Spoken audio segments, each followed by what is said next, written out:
Ladies and gentlemen, the original, my cousin Vinny.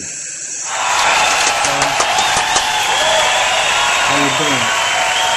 Just in case you didn't know, I'm from Brooklyn. I know it's hard to tell.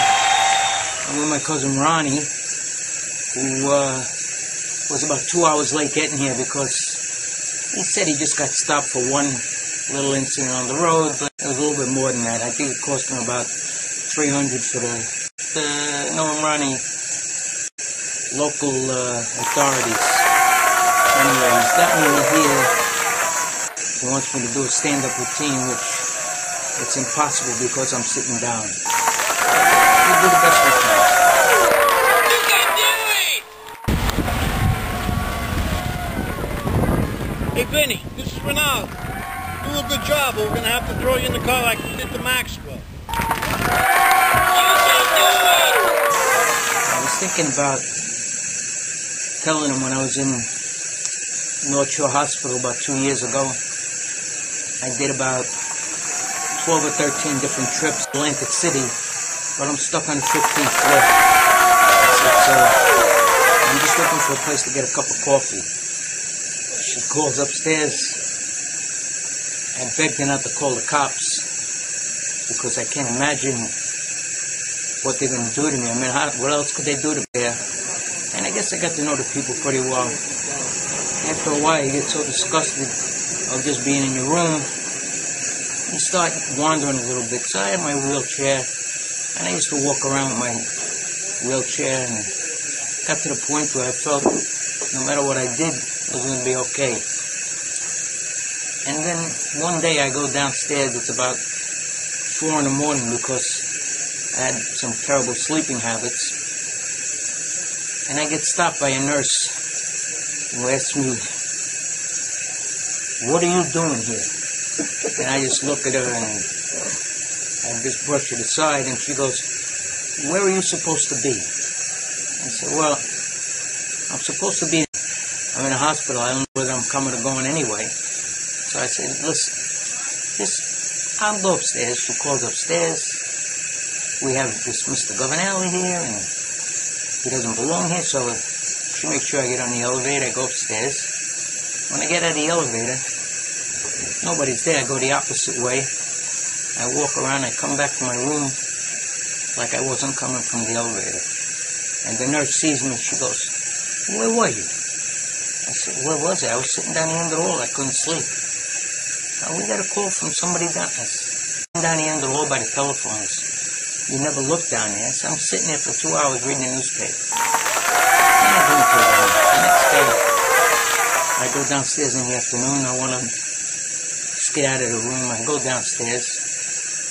And by the time I come back, the nurse is looking for me. I used to go downstairs, have coffee, sit by the bottle of coffee, and read the newspaper. No big deal. Well, this one day I go upstairs, and she's nuts. "Where were you? You had to take medicine. We're looking for you." Again, I told her, "Listen, I'm down here by the phone booths. You never look around the hall." I said, she goes, "You weren't there. I know you weren't." I said, "All right, whatever." She goes, "You can't leave the room, the floor. You got to..." You can do it! It's impossible. I said, "Stay on this floor." I said, "Okay." Next day comes in the afternoon. She sees me come out of the room. Back by 4:30. I said, "All right, no problem." So, after the whole thing the day before, she says to me, "Do me a favor." She said, "Just be point." I came around. One night was the best, though. It was about 9 o'clock, and I had a little hungry. And I asked one of the nurses on the other end of the wall, "What do you do when you're hungry over here? Any Chinese restaurants?" And she gives me a couple of menus to look at. I said, "Oh, this is great." I call up one of the Chinese restaurants, and I ordered some soup and some ribs and stuff. And they delivered it to the hospital.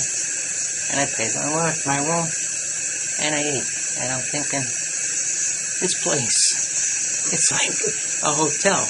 Because where do you sit in a hospital, and you know, here comes right to your floor, and they call you, "Mr. Governale, your order is here." You're not in charge of that.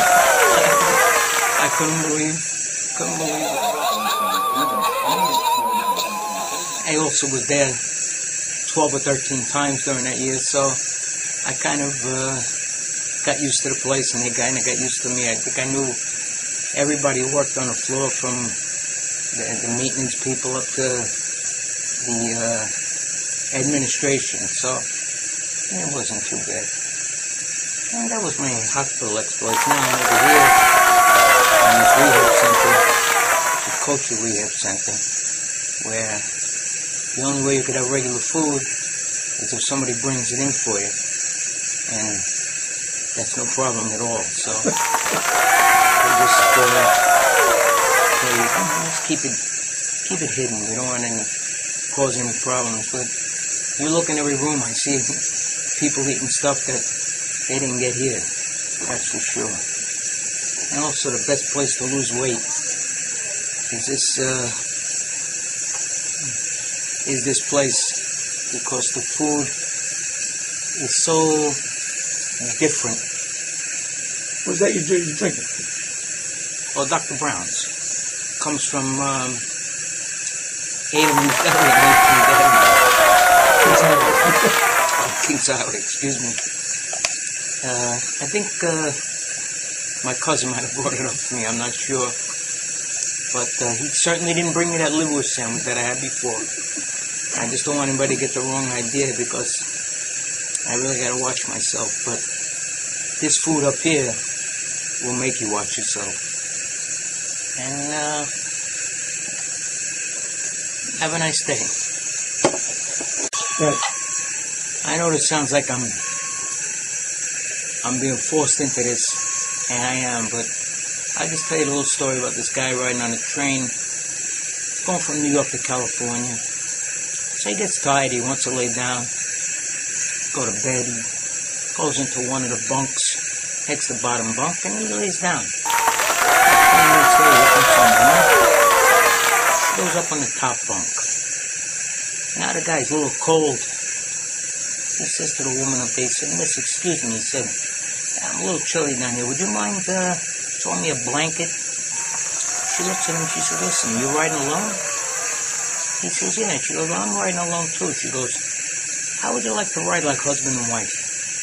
I said, "Yeah, sounds good." He says, "Yeah, good." She goes, "All right, go get the blanket," he said. And this is one that I can remember. And this is a true story. It's a friend of mine. He's driving on the Cross Westchester Expressway. He was doing about 75 miles an hour. He sees a cop in his mirror, and he just says, "I'm not stopping, I'm going, I'm just going to go, and I don't give a damn." Doing about 90, 95 miles an hour. Finally, the cop overtakes him, pulls him over. The cop gets out of his car and says to the guy, "Listen," he said, "I'm supposed to end my shift right now." He said, "I had to chase you for 4 miles. He said, "So unless you have an unbelievable excuse, not only are you getting a ticket, I'm taking you and locking you up." The guy looks at him with a straight face. He said, "Listen," he goes, 2 weeks ago, he says, "my wife left me for a cop." He said, "I thought you were trying to return." That's the end of that story right there. And I got no more. None that I could think of. I can't. If you think of them, you let us know.